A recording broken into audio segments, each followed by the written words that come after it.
Hi, this is Guruprasad Balaji. I'm just going to show you how to use the Internet Information Services. Before that, I would like to say about Internet Information Services. It's the web server which comes integrated with the operating system. When you start using the operating system right from Windows XP, you have Internet Information Services version 5.1. Then it was upgraded to version 6, and right now we are using the Windows 7 operating system where you have the Internet Information Services version 7.5. All you need to do right now is click on the start button and quickly type here Internet Information or Internet, and you would be getting the Internet Information Services. Or the secondary way would be pressing the Windows key and R and type in INET MGR and hit OK. Here, the window which is present in front of you is the IIS version 7.5, and all you see towards your left pane is the number of servers which is attached to this Information Services Manager. This Information Services Manager maintains a list of servers attached to it. Oh, how do I attach a new server to it? You don't find a server attached to it? Then do a right click on Connect to a Server. If you want a server, say a dedicated server or a VPS, just key in the server's name and hit OK. Or by default, all you can do is just know your computer's name or the machine's name and do a right click on Start pane and click on Connect to a Server and key in your machine's name. Here my machine's name is Guruprasad PC. That's what I've done here. Okay, so let's take a fast look over here. Here you have three different panes, that is left pane, center pane, and the right pane. Okay, what does it do? Okay, the left pane consists of the server and the websites attached to the server. The right pane manages the options that can be modified to this particular website or to the particular server. Say, I'm just selecting my particular server, that is Guruprasad PC. I can either restart the machine, or I can either restart the server or stop the server. Say, let me stop the server. Okay, when I stop the web server, I get an option to start it once again. This is nothing but the legacy way of doing an IIS reset. Do you guys remember doing the legacy way of IIS reset? Yes, it is. So how do I do it? When I just click with my end user's command prompt, I won't be able to open it. So how do I do it? So in the legacy way, we used to type CMD and do a right click and click Run as Administrator, then hit yes, so it would be opening as an administrator. Okay, what is the difference between this administrator and the one which you own, that is your user account created as an administrator? What is the privileges? What are the privileges given to both the users? You might be getting confused about it. Yes, in Windows 7, even the administrator account, that is your own administrator account, is considered as an account. Just a simple account. So what you need to do is you need to access the missions account, missions administrator account. To do that, you need, for accessing any application in the administrator account, systems administrator account, all you need to do is just key in the shortcut keyword, say CMD, and do a right click and click on Run as Administrator, and you will be getting a pop-up here. Just hit yes to agree, and then you would be logging on to this command prompt as an administrator. Okay, what I was trying to say, yes, do an IIS reset. This is the legacy way of resetting IIS. What it does, it stops the IIS service and tries to put back the IIS service once again. It starts it.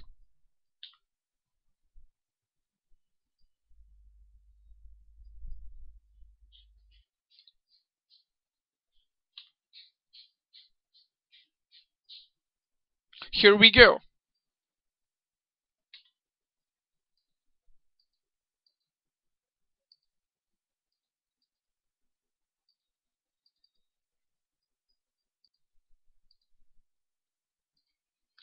So the moment it gets reset, your IIS gets restarted. So this is the way where you can do it over here towards, found towards the right side pane, where you can stop, you can restart the IIS server. Okay. Now, when I just do a single click on the server's name, you get a lot of options over here, a bunch of options categorized with its name. Say, when you are an ASP.NET developer, you get the options that can be customized under ASP.NET.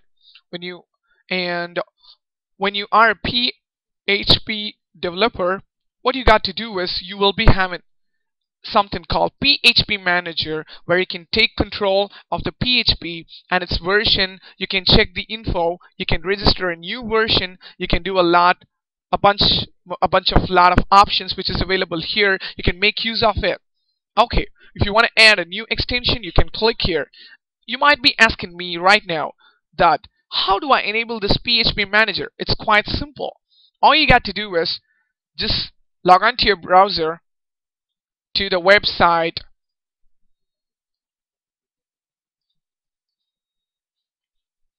www.microsoft.com/web.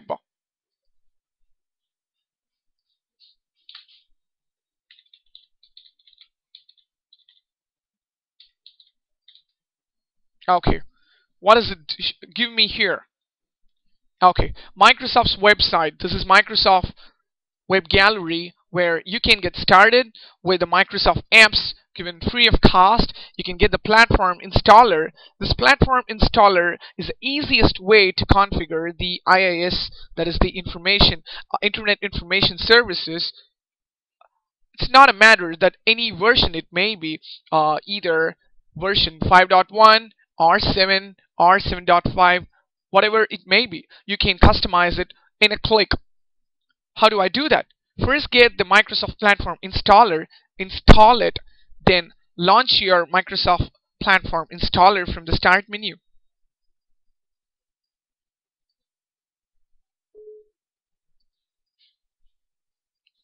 Okay, here's the Microsoft Web Platform Installer, which favors us in getting the products installed on the IIS 7.5. Microsoft facilitates us in doing this in just in few clicks.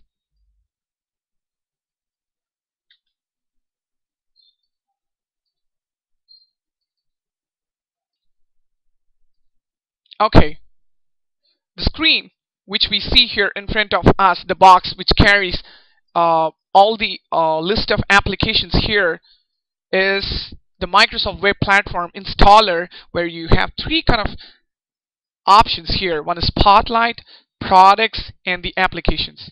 Okay, what are these? The Spotlight shows you all the kind of applications that you can install on your IIS, and including the products available here.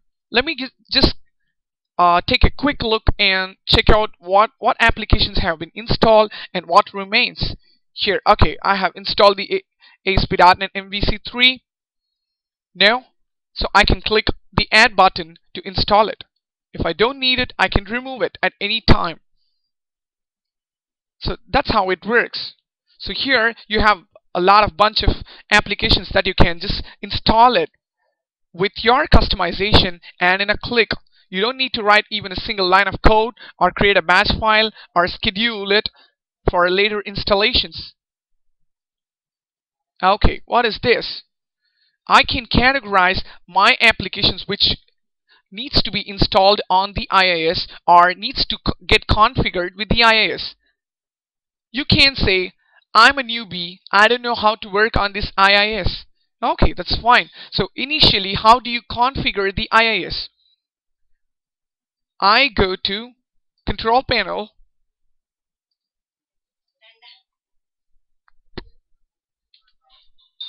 okay, so I go to the Control Panel and click on Programs and Features and click on Turn Windows Features on or off. Okay, I got another box here with the name Windows Features. What is it?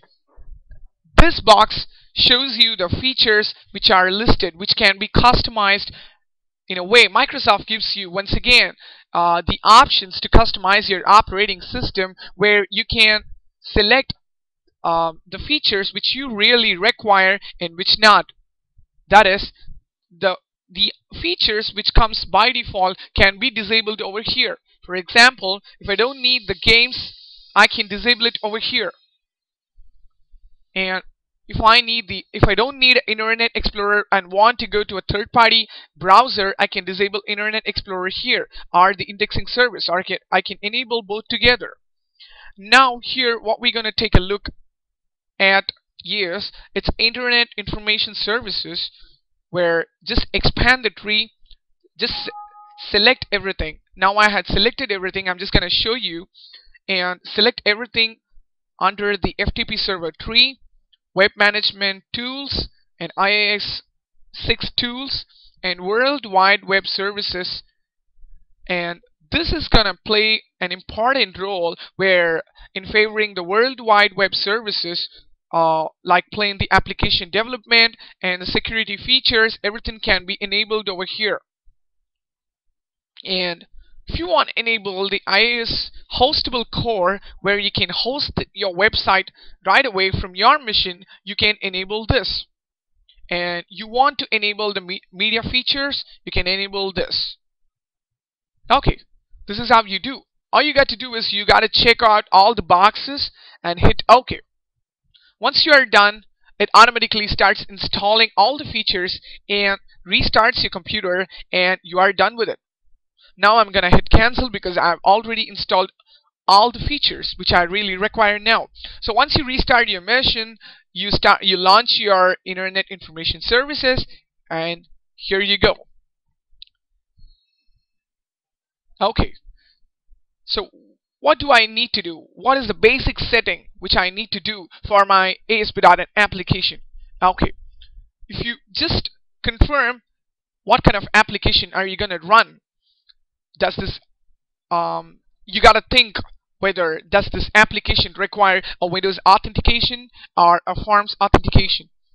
If it requires a Forms authentication, right away click on authentication under the IIS category and do a right click and enable it. Or if you think my server by default requires a Windows authentication, you need not do anything. Just check whether your Windows authentication is enabled. Here on my server, I have not selected anything because I need a separate, isolated security provider for each and every website. So what I do, when I expand the server tree, I get application pools, list of application pools that can be created, or I can add a new application pool, or I can recycle, or I can do basic settings on it and do a lot on advanced settings, and also can view the applications associated with the isolated application pool. Okay, let's quickly get into the sites that is building a website. Okay, what I'm gonna do right now, yes, I'm just gonna launch my Visual Studio.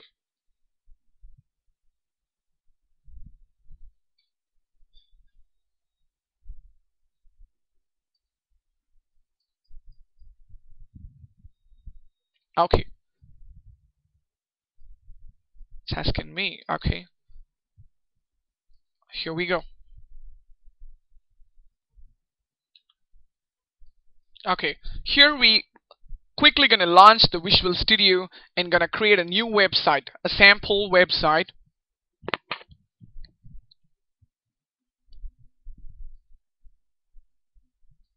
And gonna store it in C colon.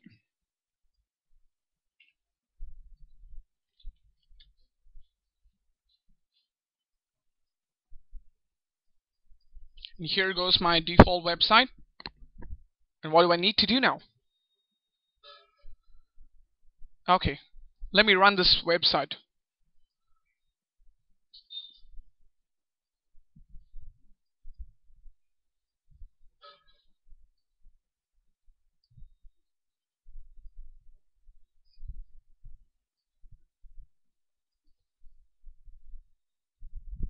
Okay, this is my sample application, and which you are seeing, which is being run on the integrated ASP.NET development server, which is localhost 8018. Right? I can even open it and show to you. This is the ASP.NET development server.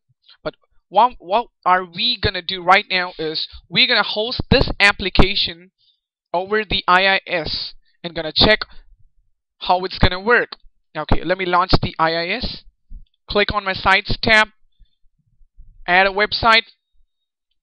Let me give a different port number, say 810, and paste in the path and give a name to my website. Here, what is this box?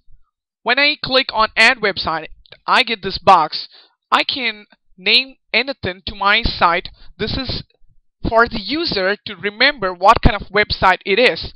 Say I'm just gonna go test1. I can have an isolated app pool, or I can select a default pool. And what you gotta check right now is your web application and its version of .NET Framework. If you're gonna just have your HTML website, there's nothing to get considered with app pool. You can just leave it with the default app pool or the dedicated app pool.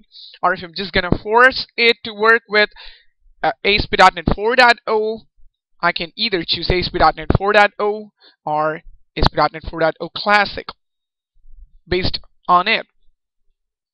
Now I'm gonna use ASP.NET 4.0 and hit OK. I've given the path, physical path where the files are stored, and I've assigned an IP address. And what is this host name?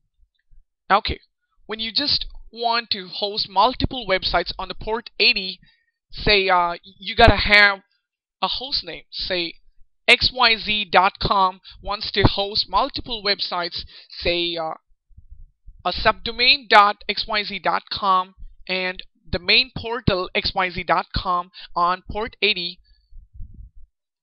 The user needs to open his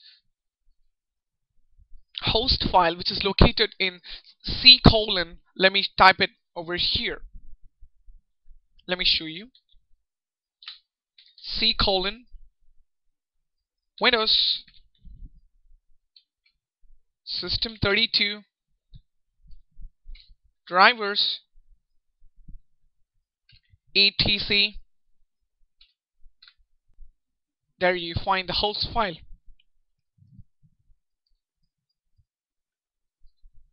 So the user would be selecting this and would be given a name to it, assigning it.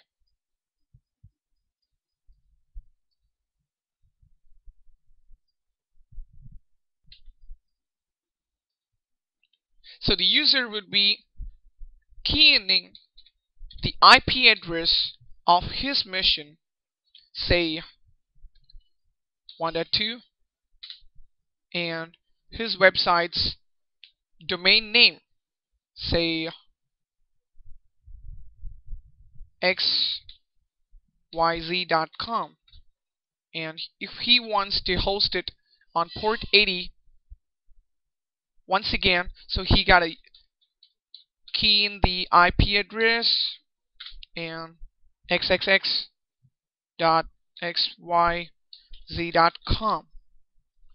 and do a file save.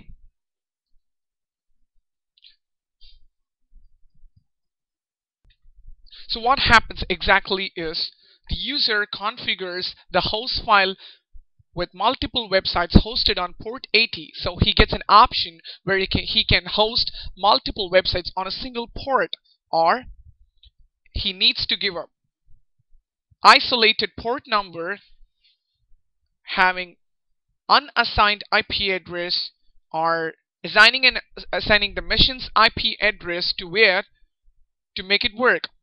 In that case, he need not give the host name. He can leave this as empty and hit OK. So here we go. My website's name is test1. So what I got to do is I just got to do a right click, manage website, restart, and then open your Internet Explorer and type localhost : your port number.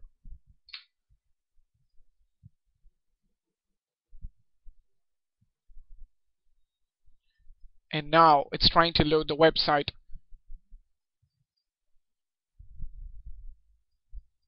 Hola! Here we go! We got the application hosted here. You gotta check both. Yes, you can. I am gonna compare both the websites. I mean, the same website hosted on the local development server.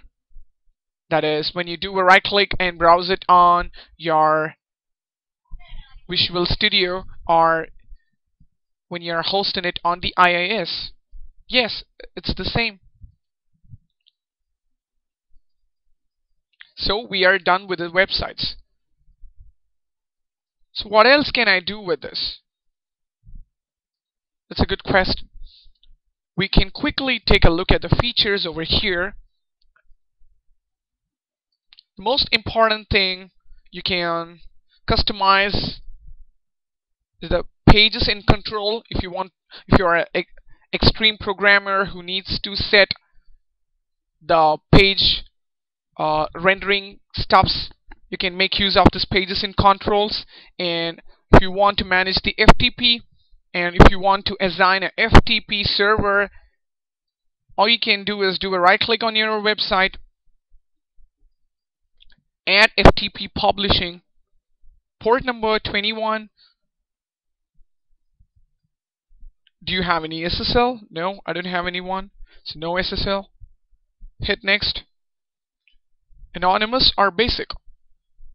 I will go for anonymous, or if you don't select anything, it goes with not selected. Let me go with anonymous.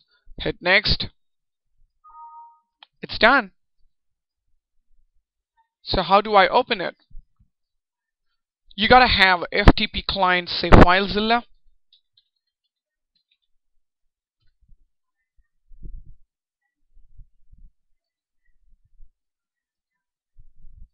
And hit your mission's name, say localhost, or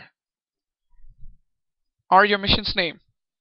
Let me hit localhost and username, anonymous, no password, quick. No, it's not working. Why? Because no.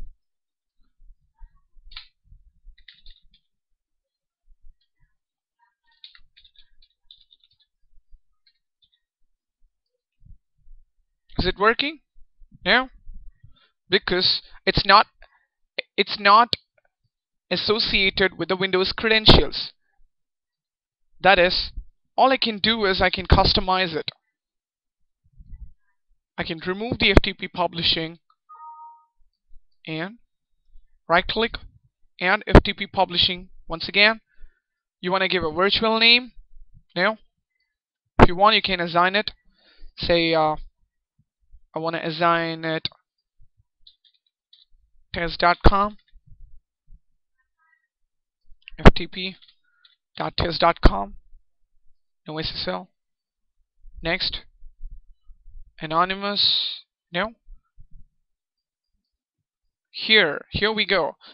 You gotta hit anonymous. In authorization, select all users or only to anonymous users or specific roles or specific users. Select anonymous users. Read. You gotta Here you gotta check whether you gotta grant read and write permissions or just the read permission. Here I'm just gonna give both the permissions and check it out what's gonna happen.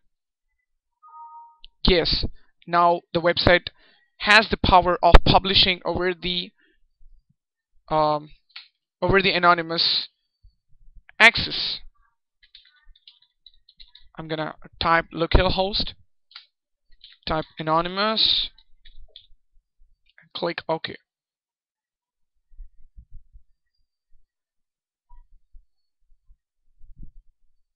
No? Can you find what mistake I had done here? Yes, the host name. So I gotta break it out. I will be breaking the operation and then keying php.test.com. Hit OK. Will it work? No. Why? Because I didn't add this ftp.test.com to my host file. So what do I got to do? I gotta break this.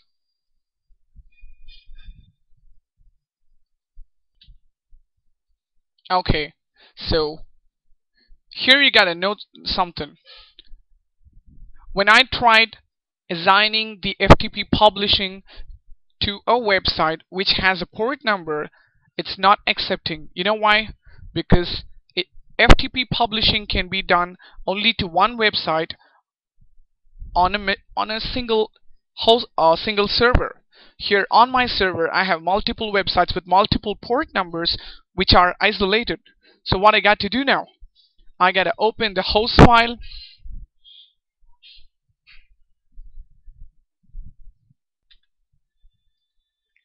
and key in a website, say test.com.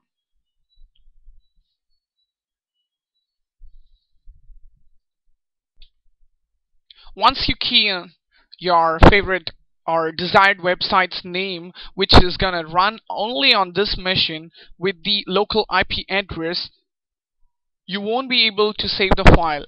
So what you do? In that case, save to your desktop and then go to the host file on the System32 EDC and go to Properties, click on Security, hit Edit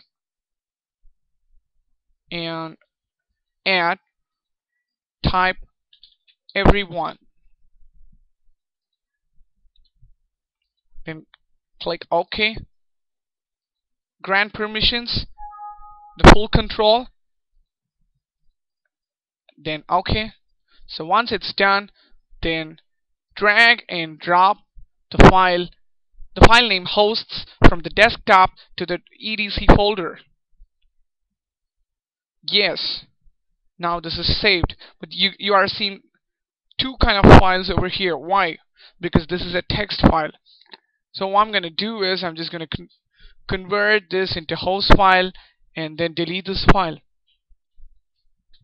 Okay, once I'm done up with this, I can close this box and then open my IIS to right click on the website and go to edit bindings, click on HTTP settings and key in here is AD and hostname test.com. Okay, and click on FTP, edit,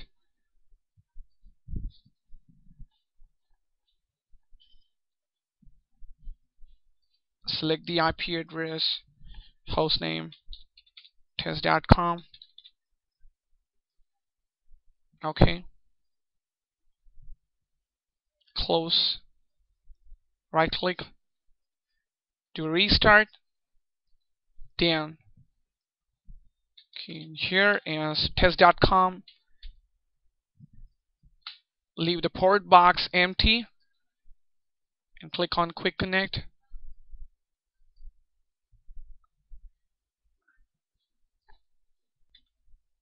Okay, so let us give a trial once again, and this is gonna work. Okay, what I'm gonna do right now is just gonna key in my domain's name as test.com, which we had created on the host file, and username would be anonymous and no password, no port number, because the default port number would be 21. If you want, you can give 21, or you can leave this box empty and hit quick connect. Hola! Wow! We got the files listed over here. So we are able to access this particular domain, test.com, which we created on the host file and mapped it over the IIS website, and we are able to view the files over here. Am I right? Right. So this is how you do the FTP publishing. So here, this is the added advantage which comes inbuilt with IIS 7.5, where IIS 7.5 has all the features, where it includes the hostable core, where you can host the website from your local machine. And what is this? You have something called advanced login, where you can add a log information, create, and you can schedule it to have a daily publish of the IIS logs for a particular website, or you can have it for the whole server. And you have a few more options here which you can ignore if you really don't require, or I would just explain about it. Application request routing cache would help you in configuring the cache configuration, cache management for route. That is, when any application is requested to that particular server, it manages the cache and also the routing experience. This is the classic ASP application properties, where if you can configure the ASP properties over here, and you know about this authentication. This is the web servers, websites authentication. When this is configured, it handles everything in a global way. You have all the kind of authentication over here. The basic authentication, digest, forms, and Windows. All you gotta look at it right now here is Windows and forms.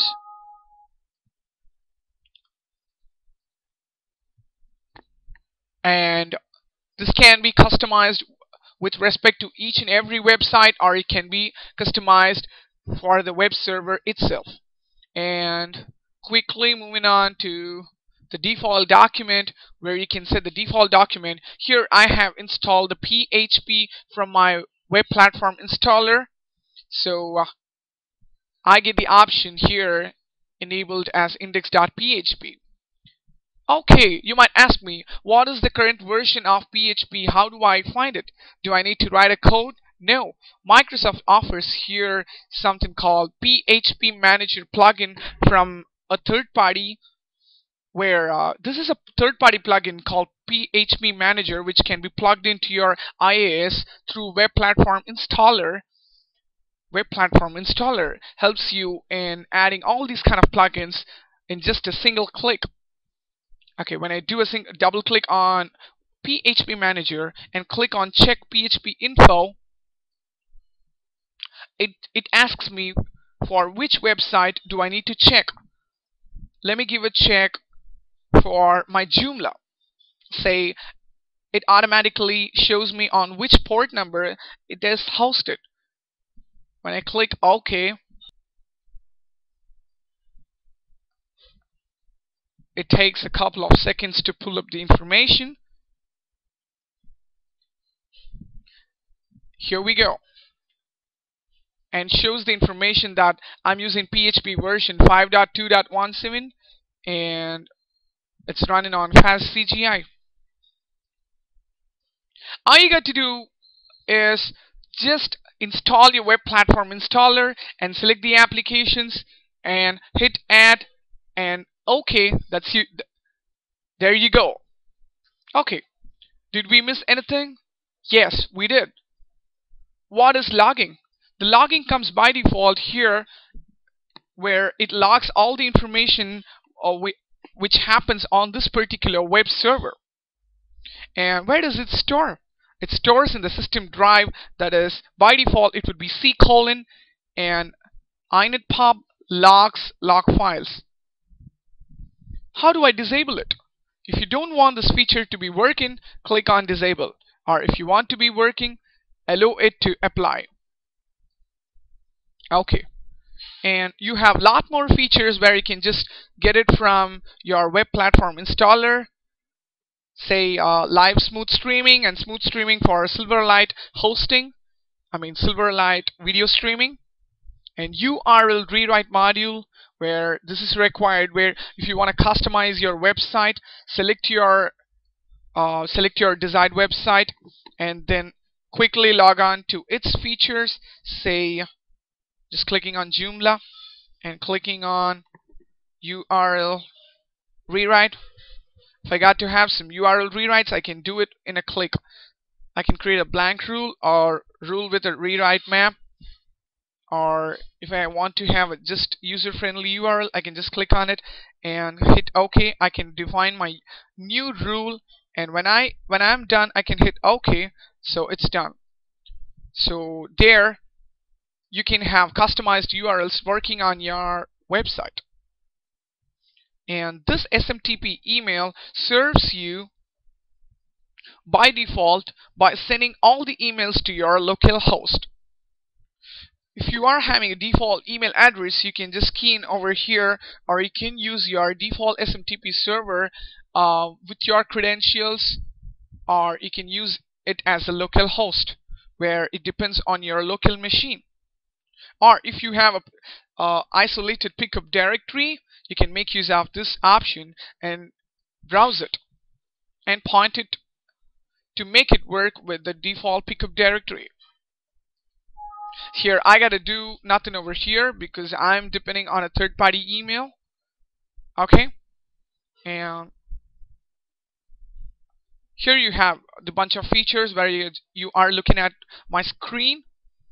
You can configure your fast CGI options, where if you want to customize your PHP CGI file, which is responsible for the fast CGI protocol or fast CGI handler, if you have it on a different folder, different location, you can edit it and you can change it. And you have a lot more with Configuration Manager, where you can customize the app settings and everything which rewrites on your web.config file. You can ask me a question. After doing all these settings, where does these settings get saved? Does these get saved on a database? No. On a web service? Does it use a web service to save somewhere? No. So where does this get saved? This uses a separate config file which is located on the Windows folder under the IIS directory, where you have application config, machine config, and few more, which holds all the information which you configure over here. Here, the most important thing, the most important or added feature to the FTP here comes. Yes, you can allow your users to either view or not view your folders by giving the access to the FTP directory browsing, and also providing your FTP firewall support. You can log your FTP users requests and also log your FTP messages and filtering, and also add FTP SSL. And that's it. Thank you for being patient in my presentation and knowing. If you have any other queries, you can get back to me at gp.certentia.com. That is gp.certentia.com. Or if you are a Facebook user, you can log on to Facebook address at facebook.com/guruprasad.balaji, or if you are a Twitter user, you can just drop in a Twitter feed, a tweet at gp_me. That's all from me. Thank you and have a nice day. Bye bye.